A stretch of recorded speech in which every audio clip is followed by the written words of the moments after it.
coincidence analysis and phase coherence analysis. So I will I will take you through the theory part first. How okay, this is fine. Yeah. So the concepts of these three methods, and then I'll show you how you can apply them in your day-to-day analysis, how you can make your statistical data analysis or whatever you are doing more robust with these three techniques. So first, let us talk about event coincidence analysis. So I'll cover this, show it from this paper by Jonathan Donges uh, et al. And so this is, so in this paper they have tried to understand the relationship between flood events and the epidemics. So whether the floods can act as triggers of epidemic outbreaks or not. And remember that here we are talking about event series. So you have an event of type A and you have another event of type B, and we are trying to understand the relationship between these two event series. So I'll just first read the abstract. It goes like this: studying event time series is a powerful approach for analyzing the dynamics of complex dynamical systems in many fields of science. In this paper, we describe a method of event coincidence analysis to provide a framework for quantifying the strength. So these words are very important: the strength, directionality, and the time lag of statistical relationship between the event series.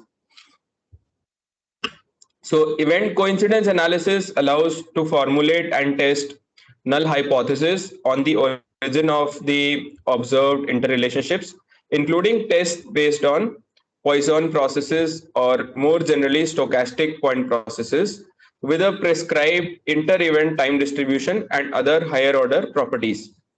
Applying the framework to a country level observational data yields evidence that flood events have acted as triggers of epidemic outbreaks globally since 1950s, facing projected future changes in the statistics of climate extreme events. Statistical techniques such as event coincidence analysis will be relevant for investigating the impacts of anthropogenic climate change on human societies and ecosystems worldwide. So so they start with an introduction, and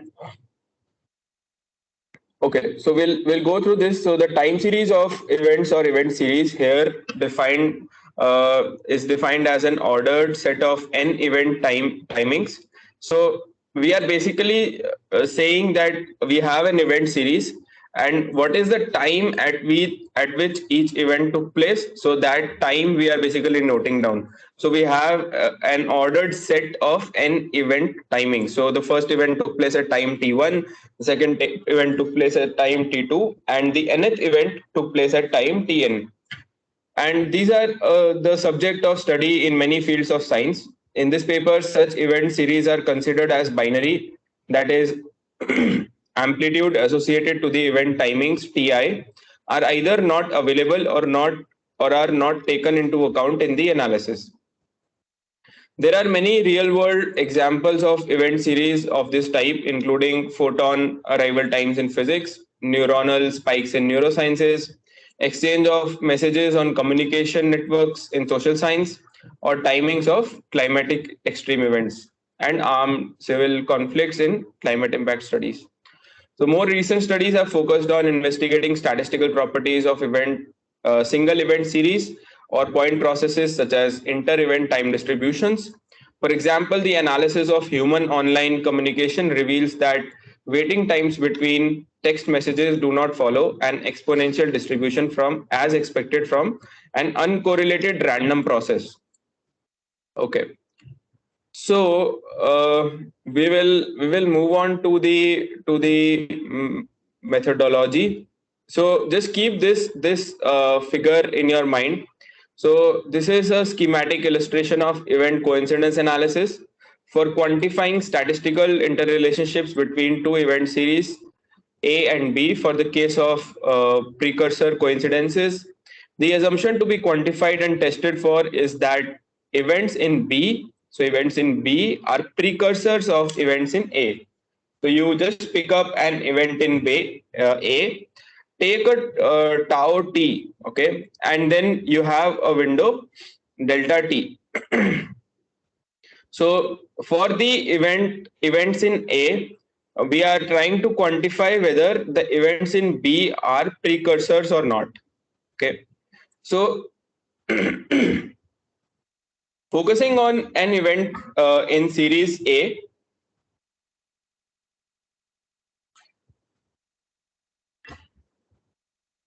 so focusing on an event in series A, which is dark red bar, a lagged coincidence occurs with events in series B. So you focus on events in A, and you can see that there is a lag tau, okay, and with a lag of tau, there are these precursor events in B, which which are associated with this event A. And if the latter falls into the coincidence interval, so this delta t is our coincidence interval that can be shifted by a lag parameter tau. Coincidence rates are obtained by computing the relative frequency of occurrence of such coincidences for all the events in series A. Okay, so now we will go to the methods. So here they are explaining the event coincidence analysis. So in this section, we develop the method of event coincidence analysis that is concerned with quantifying the statistical interrelationships between pairs of event series, extending upon the approach introduced in, you can just go and see this paper 25. So pair of event time series A and B here is defined as, so you can see T1, T2, T3 up to T of NA. So this is the event time series A, and this is the event time series B, T1, T2, T1B, T2B, T3B up to TNBB, with the number of events NA and NB respectively. Now, both the event series are assumed to cover a time interval T naught to TF. So they are assumed to be of the same length. Okay, the length is T equal to TF minus T naught, such that so T1, so all the events in the series, they are like the times. Okay, so these are, we have an ordered set of timings. So these timings are all greater than T naught and less than TF, both for the event series in A and for the event series in B. Now this yields an event rates of lambda A, which is NA by T. So how frequently the events are happening in series A, you will just take the total number of events in A divided by the total time, and then lambda B equal to NB by T. So event coincidence analysis is based on counting coincidences between events of different types.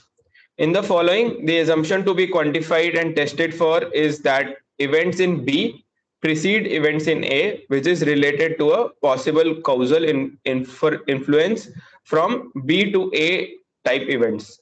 The opposite case of assuming that events in A precede events in B can be accommodated by exchanging the labels A and B throughout the formulae and the text. So instantaneous coincidence is defined to occur if events at so TIA and TJB with so TJB is less than TIA are closer in time than a temporal tolerance or coincidence interval delta T. So if two events in A and B are occurring within this interval delta T, then they are said to occur instantaneously. Okay. And in turn, a lagged coincidence is defined as an instantaneous coincidence between the time shifted event at TIA minus tau. So this is the this is the lagged coincidence where we have this shift with respect to time tau. Okay, so okay, so this is satisfied, and differing from the above Okay, we will. So in the following section, we introduce the concept of coincidence rate between a single pair of event series as well as an aggregated coincidence rate for taking into account several pair of event series. Okay. Now we'll see the formulae for the coincidence rates. Now these are the formulae which are most important and which we will compute and see or analyze this or use this event coincidence analysis. So for quantifying the strength of statistical interrelationships between two event time series A and B, we introduce two variants of coincidence rates addressing B type events as precursors and triggers of A type events. So we are defining two types of coincidence rates. In one, we are saying that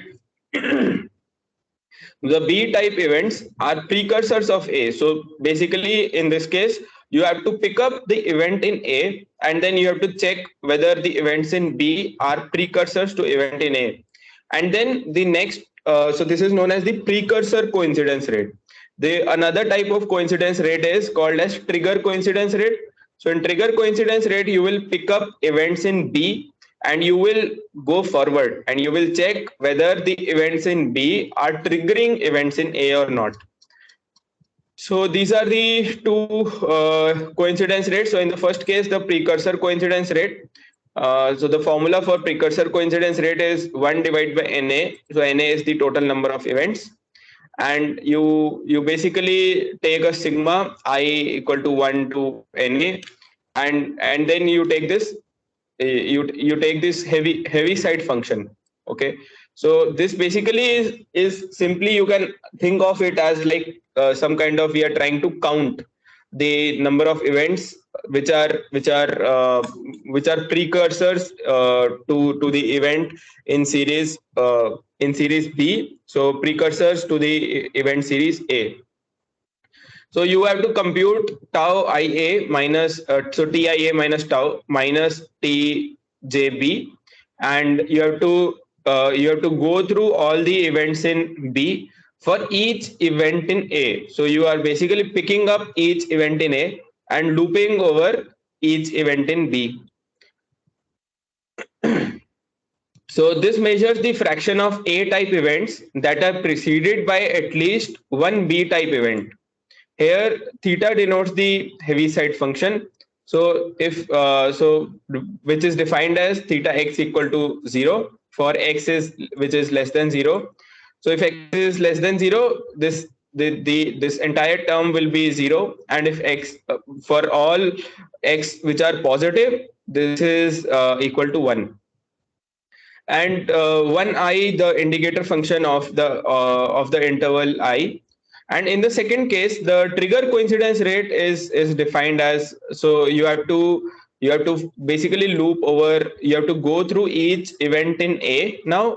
So you have to pick up the event in A, and then you basically loop over each event in B. So outside loop, you see outside sigma, it is from j equal to 1 to nb, and then inside you loop over I equal to 1 to na, and so this becomes your trigger coincidence rate. So it measures the fraction of B type events that are followed by at least one A type event. And distinguishing between the precursor and trigger coincidence rates allows to introduce a certain notion of directionality to the method of event coincidence analysis. Furthermore, the parameter tau allows to explicitly take into account lagged relationships between the event series. So how will you then okay, so then they are basically computing these aggregated coincidence rates. So in the both the directions, so you, if you want to compute the trigger and the precursor coincidence rates, and in the end what you should get is something like this. I'll just skip over these details, and okay, so you should get something a plot which looks like this. So this is on x-axis is your coincidence interval, and here we have assumed that our tau, which is the lag, it is equal to 0. So in this case, we are, if you compute the precursor precursor coincidence rate, which basically means that the event A is epidemic, event B is flood. So epidemic preceded by flood, and this x-axis is in months. So we can see that significant at 99% confidence at the month one from the flood. So we can see a pandemic, we can see an epidemic, and then the same thing we can see at 9, 10, and 11.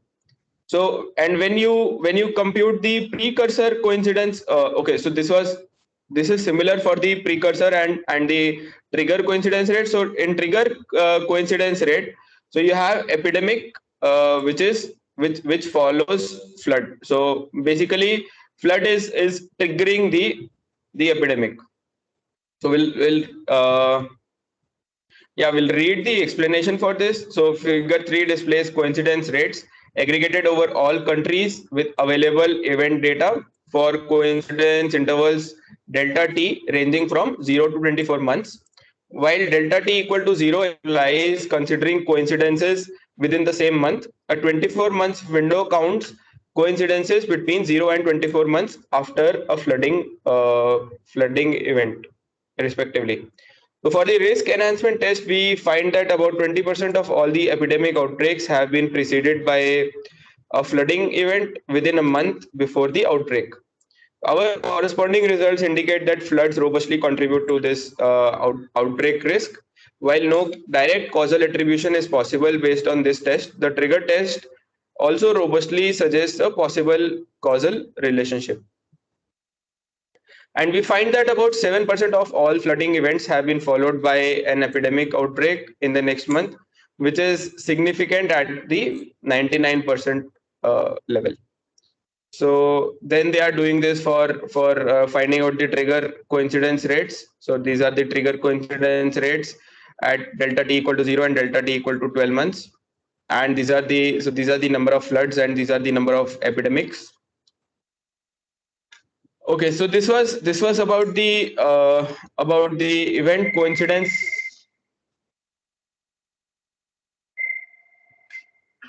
Sorry. So this was about the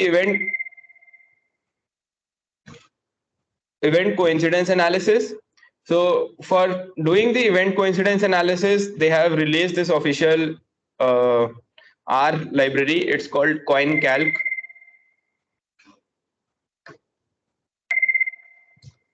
Sorry about that. So they have released this official R package. It's called CoinCalc. You can also do event coincidence analysis using PyUnicorn.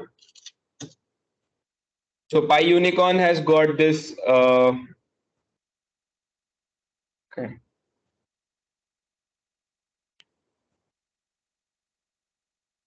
Yeah, if you go to event series, source, event series. Okay.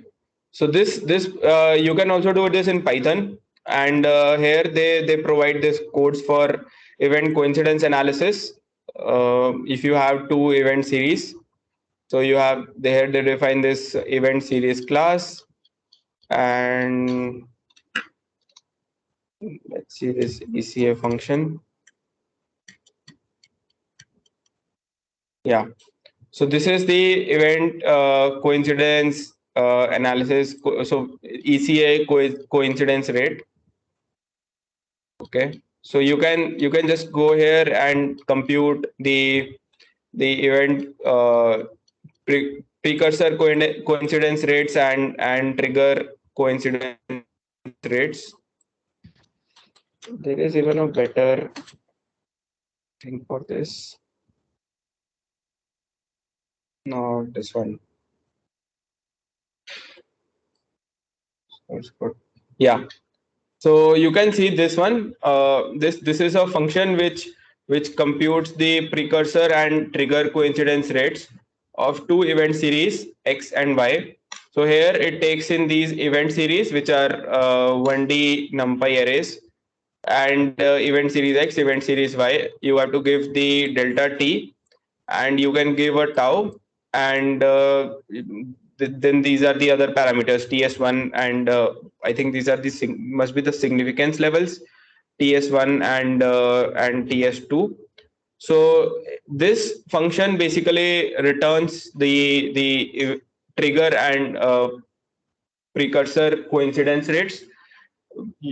Using any event series, you can basically generate an event series out of any data. You can say define a threshold, generate, make a monsoon drought series, make a monsoon wet monsoon series, El Nino series, La Nina series, warm PDO, cold PDO, two different types of IOD. Anything you can do, like you can just utilize this event coincidence analysis. Okay. So this concludes our event coincidence analysis part. Now we will go to another another technique. It is known as event synchronization. So event synchronization, this was so we'll see from this paper, Quirgua et al. 2002. And this method is the way it is different from event coincidence analysis is the way that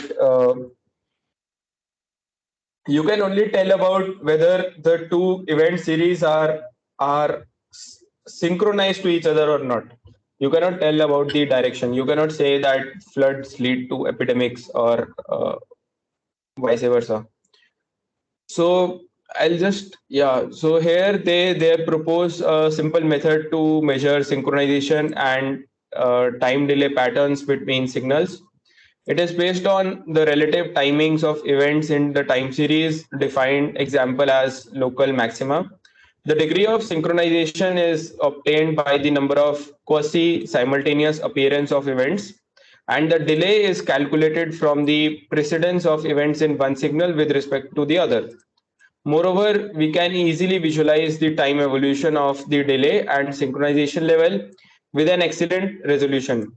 We apply the algorithm to short rat EEG signals, some of them containing spikes. So we also apply, so they also apply this to the other data sets. Okay. Now in in event synchronization analysis, you have so let's say you are given two simultaneously measured discrete univariate time series. So the first time series is xn, other time series is yn, and n equal to 1 to n. So this is the, and we first define the suitable events and event times. So similar to event coincidence analysis, you first define these are the tix and tjy. These are the event times. So for here, the events in X are mx, just like we had the events in A as na, and the events in Y, total number of events is my. And in the signals to be analyzed in this paper, these events will be simply local maxima subject to some further conditions.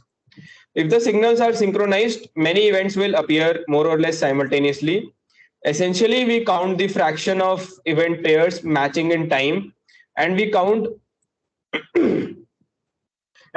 how often each time series leads in these matches.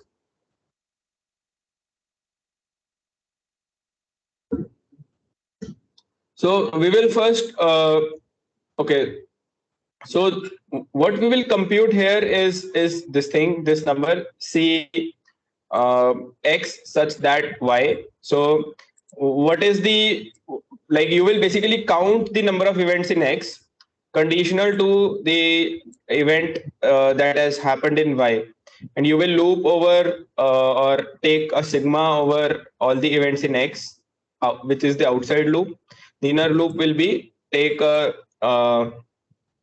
sum of all the, or to across all the events in y, and this summation has to be taken only based upon this criteria. Okay, so if ti minus tj, so txi minus tj y, it lies between 0 to tau. So if the two events, that is an event in series x and an event in series y, it basically lies within a time window of tau, then you will take j is equal to 1. If they are simultaneously occurring, then you will take it as 1 by 2. and if they are far away, then you will take it as 0. So you are basically counting the number of events, and you can do this. So you can compute a c x such that y, and you can also compute c y such that x. So this is known as the event synchronization number. Okay, and you normalize it with square root of mx into my. So mx into my is the total number of events in x and total number of events in y. So how we will compute this tau? So there is a formula for that as well. So you will compute a minimum of the next event. So the event that you are picking up in X series. So Ti plus 1x minus Tix. So you'll take a minimum of all these numbers. Ti minus Ti minus 1 in X, and for y, tj plus 1 minus tj and tj minus 1. So you will take a minimum of all these numbers, and you will basically divide it by 2, which will give you a tau corresponding to each I and j. So for each combination of the event I and event in event j, that is an event in series X and an event in series Y, you will basically get a tau. So that's it, and then you basically randomly shuffle the event series and do this, bootstrap this, and do this 10,000 times or maybe 1,000 times, and find out the event synchronization index for the null distribution. And if for your actual event synchronization value, if it is greater than maybe let's say the 99th percentile of the null distribution, then you can say that you have a statistically significant event synchronization between the two events. So you can then go through these details. Now event synchronization also, you can, I'll come to this later. So event synchronization you can do with also you can do with PyUnicorn. Okay, so we'll go to their GitHub page, source, event series, and okay, so this is the function for event synchronization. Okay, this one basically takes in as input the event series in event series X, event series Y, and it calculates the directed event synchronization from two event series X and Y using the algorithm defined in Quirgoa 2002 and Ordenweller 2020. So it will return you C of xy and count yx, and you can divide it by norm. So norm, they are taking it as, they are dividing it by square root of here they're calling it as lx, so they're taking as lx minus 2 and ly minus 2, rather than just taking square root of mx my, they're saying mx minus 2 and my minus 2. That's fine. So this is about the event synchronization analysis. Then we have another analysis which is called as the phase coherence analysis. Okay, so for phase coherence analysis, what you have to, so we will you can follow this paper, epochs of phase coherence between El Nino Southern Oscillation and Indian monsoon. So in this study, what they did was basically they took the time series of Nino 3 and All India rainfall, and this is the monthly data of time series. This is available on the IITM website. So if you can just go to, it's not, internet is not working here.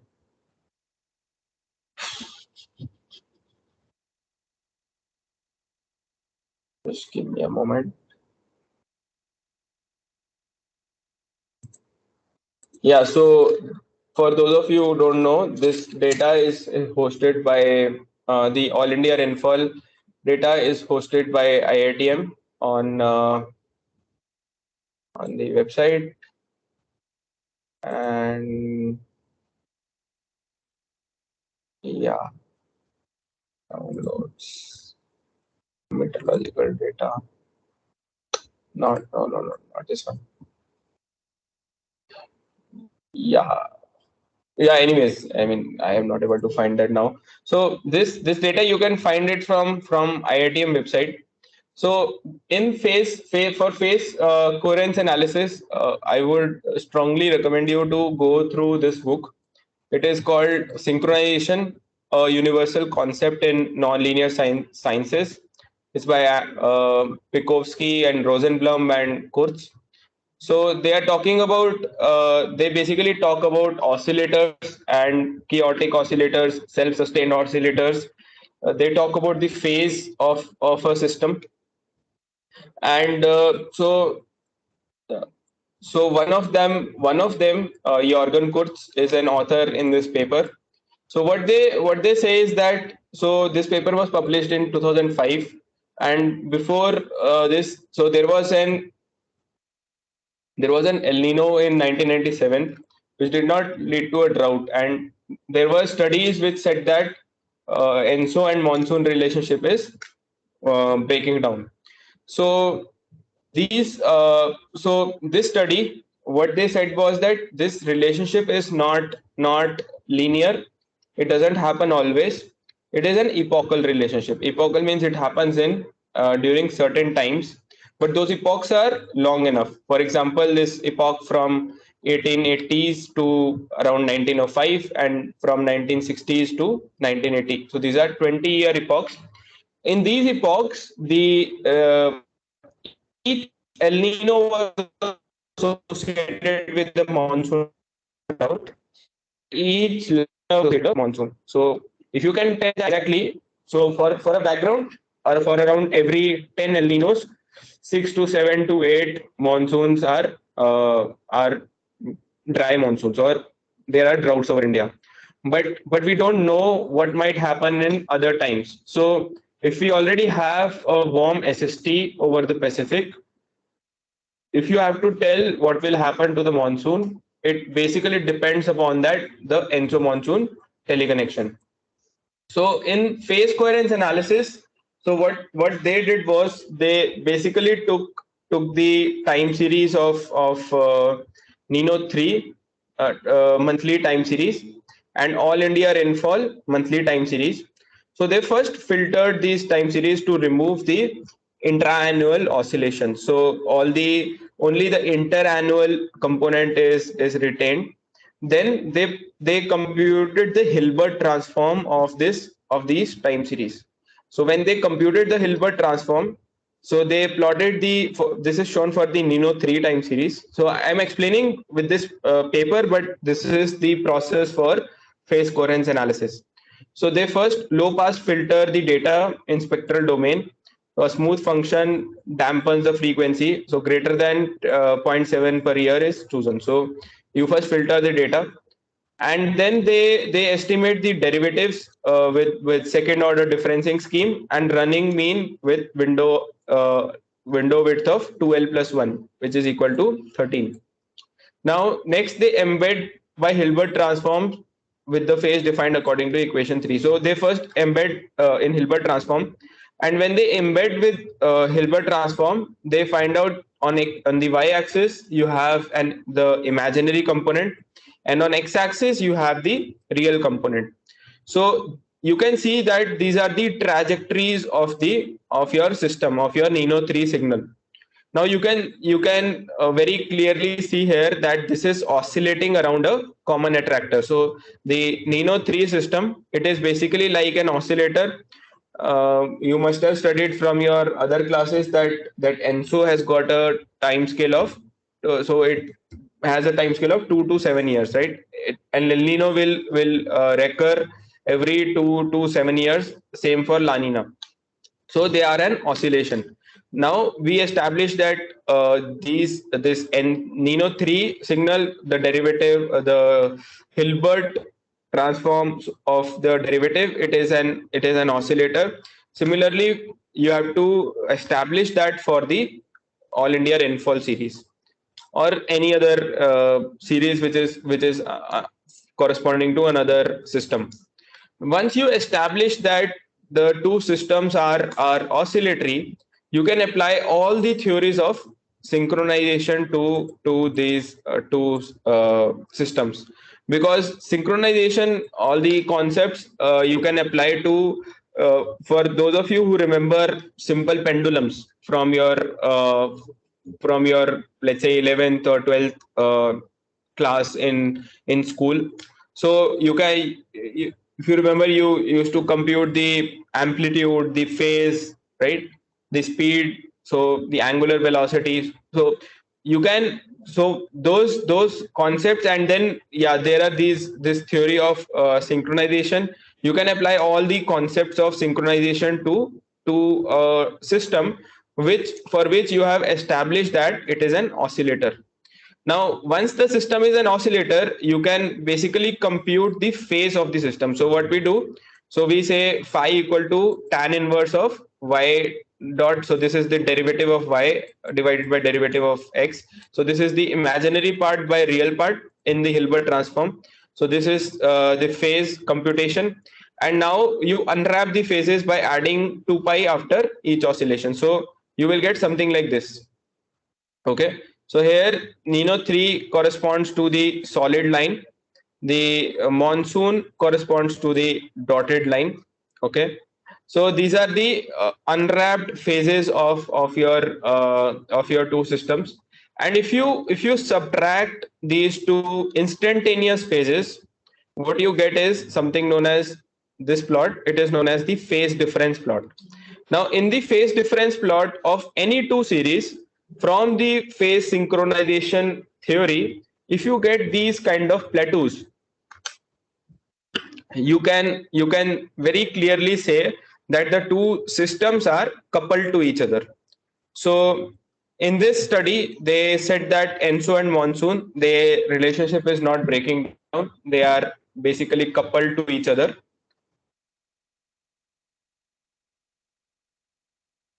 They are coupled to each other, and then they are talking about the other scientific aspects from this analysis. Now, to perform this, the place where you will get stuck most of the times is Hilbert transform.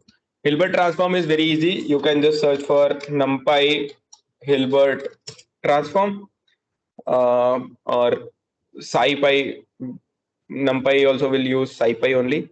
So you can if you just pass a time series or a signal to so from scipy.signal you can import Hilbert, and to this Hilbert, if you just pass this time series, you will get the Hilbert transform. Now, what is Hilbert transform? You can go through in detail. There is a lot of literature. How it is different from Fourier transform is that you can compute the instantaneous phase in Hilbert transform, which you cannot do in Fourier transform. Another thing is that Hilbert transform you can think of as something like as a modification of Fourier transform, in the sense that in the Fourier space, if you just remove all the negative frequencies, or if you suppress the power of the negative frequencies, and you take an inverse Fourier transform, you will basically get the Hilbert transform. And Hilbert transform returns you an analytic signal. It gives you a real part and an imaginary part. So you have a time series X, and you perform a Hilbert transform of this time series X. What you will get is this time series X again plus iota of Y, which is the imaginary component. So that is the additional information that you are getting from the Hilbert transform. So that is about phase coherence analysis. And